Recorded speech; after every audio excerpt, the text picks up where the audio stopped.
The concept of yellow journalism, created by Randolph Hearst and Joseph Pulitzer, has suggested that we live in a dangerous world, a world essentially filled with violence and death. I think that's the concept for the average person. If you ask a class of young people for sure, do you live in a violent world? They will answer in the affirmative. Yes, we do. How do you know? I watch the news. Of course. What a ridiculous question. And then I ask, have you ever been stabbed? Have you ever been shot?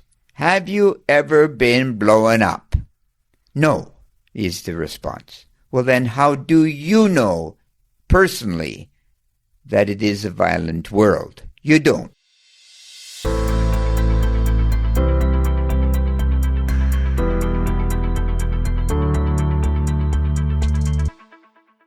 But I'm sure this does exist, of course. But I choose life. I choose to live. This is my thinking of being a human being. I want to live life. So, in the last week or so, the news has been filled with a very famous woman who has decided at 86 years old to commit suicide. And she was apparently in relatively good health and had lots and lots of money, but of course the old story, isn't it? In some pain, some suffering, some loss, a broken heart, and I've decided it's time to go. But it's not time to go, because this is wrong. This is wrong, I believe. Why do I say this? Well, I do understand suicide. It's happened in history. If you're in deep pain, or if you're going to be tortured to death, if you were a spy or a broken love affair that's just totally destroying your heart, there are excuses, in a sense, for suicide. Not justifiable excuses, but still excuses. But I think to myself, wait a moment. We must choose life, mostly life in a modern era. Why? Why? Because life is hard. Life is not easy at all.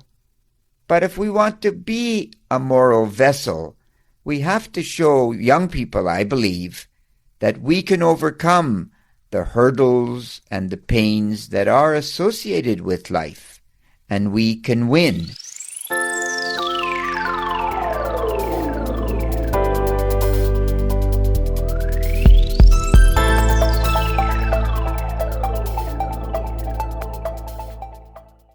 Now, some people say, I'm going to commit suicide because I have dementia, and I'm going to bring a lot of suffering to my family. They're going to have to look after me. Well, I'll tell you a personal story.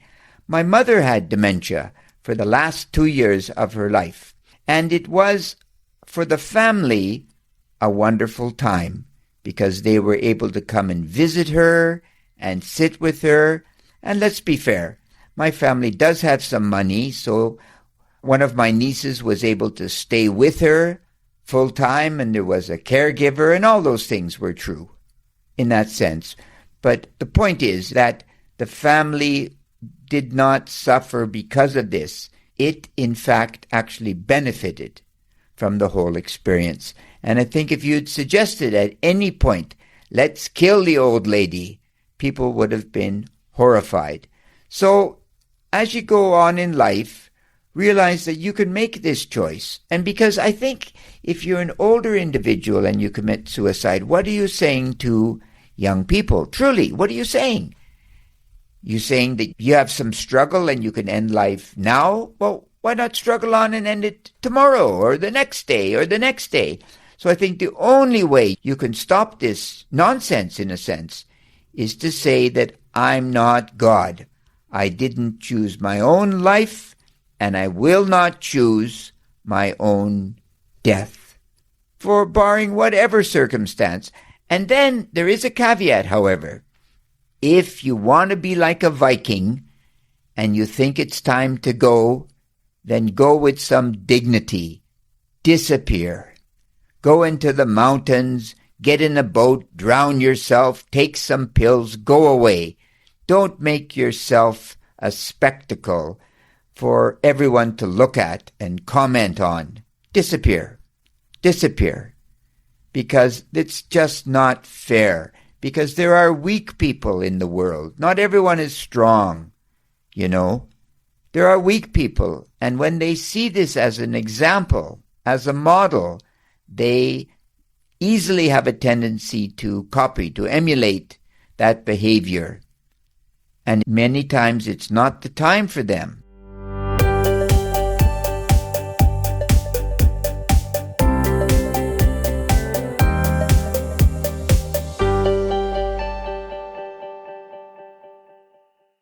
They're having just a tough period in their lives, and things will get better. Because usually things always get better. What's the old saying? If it's terrible, it's not the end. And if it continues to be terrible, it's not the end. So struggle on. Struggle on. All the greats struggled on. They didn't jump off. No, that's not totally true. Some people did. There's a great Stoic philosopher called Seneca.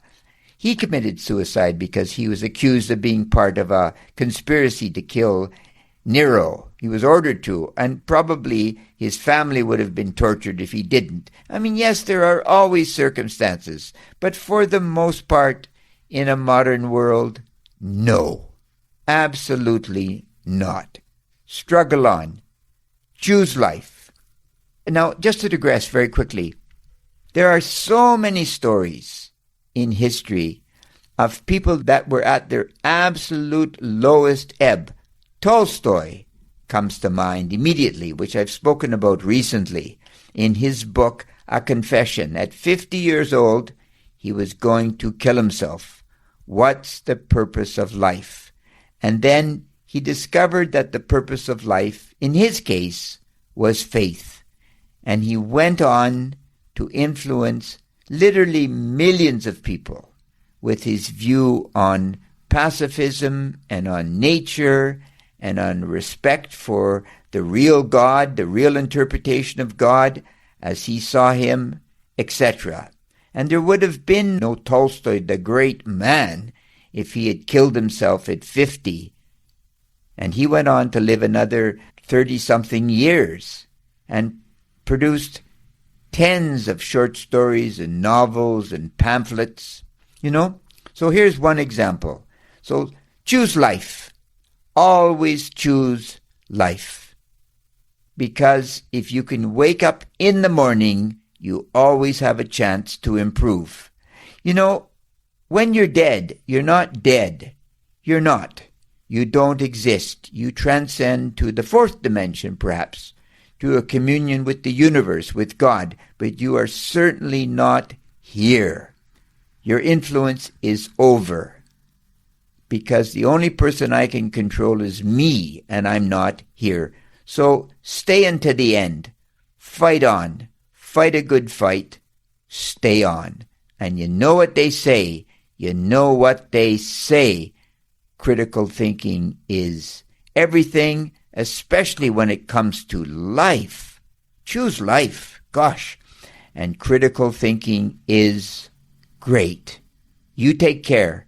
God bless. Bye-bye.